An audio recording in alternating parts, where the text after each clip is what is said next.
Hello everyone. Hope you're all in the pink of health and in high spirits, all geared up to utilize this time of online learning to the fullest. You're watching our 13th lesson on building vocabulary with the help of mnemonics. In our current lesson, you're going to learn at least 7 to 8 new and interesting words with the help of memory aids. To give you a sneak peek, there is a theme to our current lesson. You'll notice that there is something contrasting about each word that can help you learn it effectively. So let's begin. Our first word is preposterous, which is an adjective. This is one word for which some of you might already know the meaning. This word is an oxymoron. Its meaning is closely related to its origins, which have been staring you at your face, but you might not get even remotely close. Wait, did I just use an oxymoron? If you pay attention, remote and close are opposites. The phrase remotely close is an oxymoron. An oxymoron is a figure of speech in which there are two opposite words juxtaposed together. A few quick examples will be phrases like alone together, bittersweet, open secret, random order, clearly confused, and so on. In each of these phrases, the two words that make up the phrase are contrasting words. There is a sense of conflict between these, so these expressions are called oxymorons. There is a detailed discussion on this wonderful figure of speech in our lesson number 3 of this topic, so you may watch that if you are interested. For now, let's discuss how preposterous is an oxymoron because it's crucial to understanding its meaning.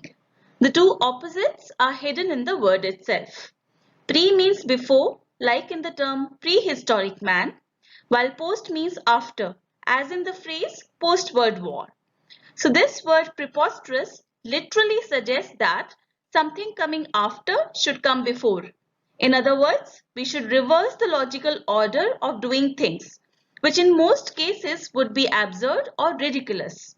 Very much like putting a cart before a horse. Will it be able to move? No. If you reverse the logical order, it would be preposterous. It would be absurd. It would be contrary to common sense or logic. To confirm our understanding, let's look up the dictionary meaning.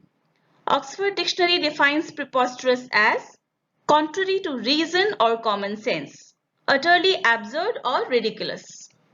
As another example, imagine putting on your underwear over your pants or even your socks over your shoes, and you will see that there is a kind of absurdity in switching before and after and reversing the natural order. That is why preposterous came to mean absurd or ridiculous. The word is often used as a part of an exclamation. For instance, a chef who is asked to bake a cake without using an oven might exclaim, "That's preposterous." Next, we have the word spendthrift, which has a similar contrasting effect hidden within the word. Before spendthrift, it makes sense for us to understand the second half of this word, thrifty. So here is this man called Mr. Scrooge. This guy is very careful about spending his money and doesn't spend it wastefully at all. He is a miser, a penny pincher. How do you remember the meaning of thrifty? Thrifty sounds like the phrase 350. So for instance, if this guy, Mr. Scrooge, has a 500 rupee note, he'll spend only rupees 150 out of it. That too reluctantly, and save the major chunk, the balance, which is rupees 350. This guy can be called thrifty. Wow, that makes me confident that I can teach maths too. Of course, I'm joking, but this idea is seriously funny. Did you notice? Seriously funny is an oxymoron too, and so is our word spendthrift. That's the important memory clue.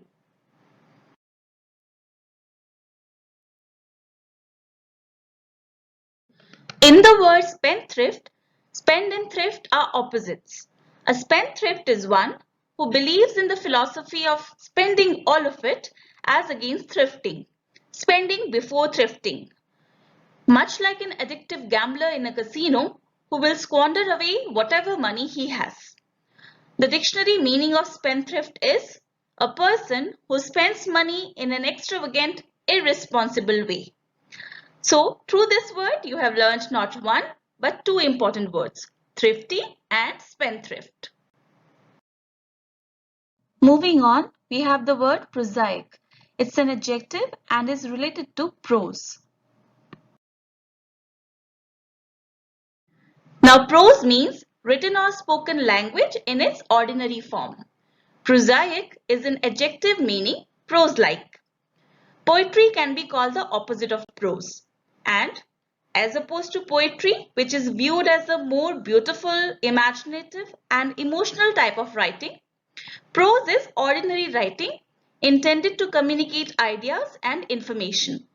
So something that is like prose, something that is prosaic, is considered dull, unimaginative and ordinary.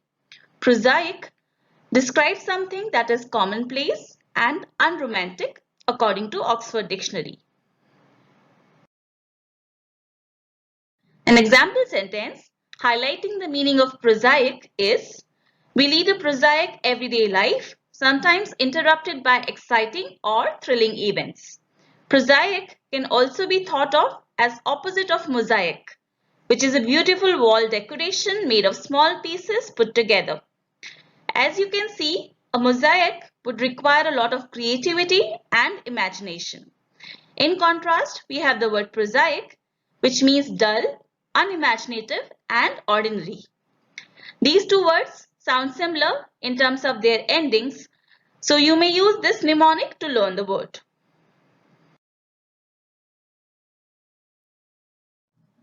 Extant is our next word, which is again an adjective or we can say a describing word. The word extant literally means still standing or still surviving, and we use this adjective extant to describe all things that are still around. Extant, like an old manuscript or some extant handwritten letters written by some famous personality like probably Mahatma Gandhi. Even extant sculptures or maybe extant pottery pieces that are preserved in a museum. An easy mnemonic to remember this word is the fact that this word is the opposite of extinct, which is used to describe those species which have disappeared from the surface of the earth, like the dinosaurs or the bird dodo. So extant is the opposite of extinct. And to recap, here is the dictionary definition of extant. Extant means still in existence, surviving. And finally, we'll discuss the word putrefy, which is a verb, very common one. We'll come straight to the meaning before we discuss its mnemonic. The word putrefy is used for something like a dead body or other organic matter like rotten or decomposing foodstuff, leftover food or maybe rotten eggs. Now when they decompose, they give out a very foul, unpleasant smell, a fetid smell. They stink, they smell really bad. Imagine standing next to a filled garbage can or a landfill and you'll know what I mean. That's the word putrefy for you. It can be thought of and remembered as opposite of purify, which means to clean something of its impurities. Putrefy in contrast means to decay or rot. For instance, the dead body was beginning to putrefy. Putrid is a related word which is used as an adjective to describe the smell of something that is putrefying. There is a very simple memory aid for both these words. Putrefy and putrid start with a pu sound, very much like the word puke. So one way to memorize putrid is puke. Putrid describes something decaying or rotting, the smell and sight of which makes you puke. And since the word fetid has come in both these definitions, let's quickly understand this one too. Fetid means smelling extremely unpleasant. And how do we remember this word? Through the association of stinky feet. Fetid like stinky feet. Our shoes emit a fetid smell when we wear them for a long time. Now we have reached the second half of this lesson. This part targets the usage of these 5 words through sentences and other notes. We'll first test your definitions of the words learned so far by filling the right word in the blanks of the example sentences. You can pause the video for a while to attempt them on your own. And after that, we'll learn the synonyms and antonyms of each word.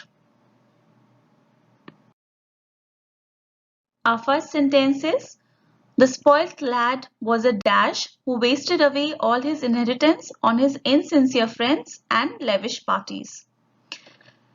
And the correct word to go into this blank is spendthrift.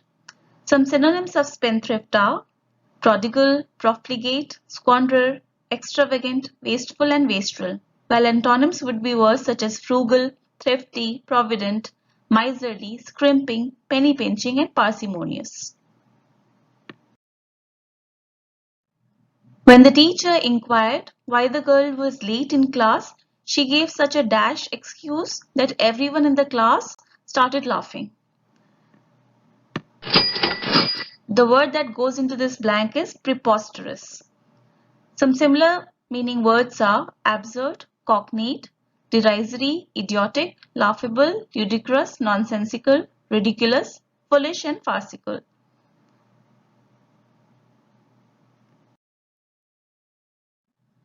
Though the ad writers had come up with a highly creative campaign for their flagship product, the head office rejected it in favor of a more down-to-earth one. The word that goes into this blank is prosaic, which means common, ordinary or matter of fact. Synonyms of prosaic are words such as pedestrian, uninteresting, dull, commonplace, humdrum, mundane and insipid. While antonyms are words such as imaginative, inspired and interesting. We trace the bad smell to a dead mouse dash below the shoe rack.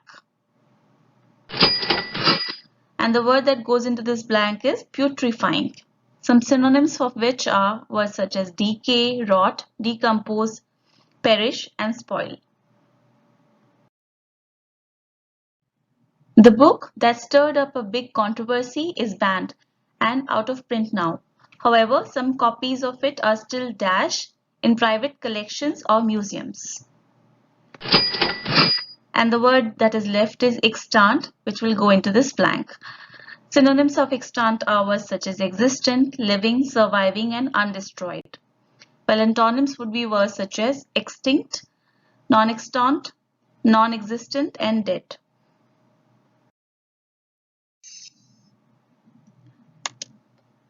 That brings us to the end of this video. Hope you liked it. Do share it with your friends and colleagues to help us grow and keep us inspired. Subscribe our channel and stay tuned for more such videos. Thank you.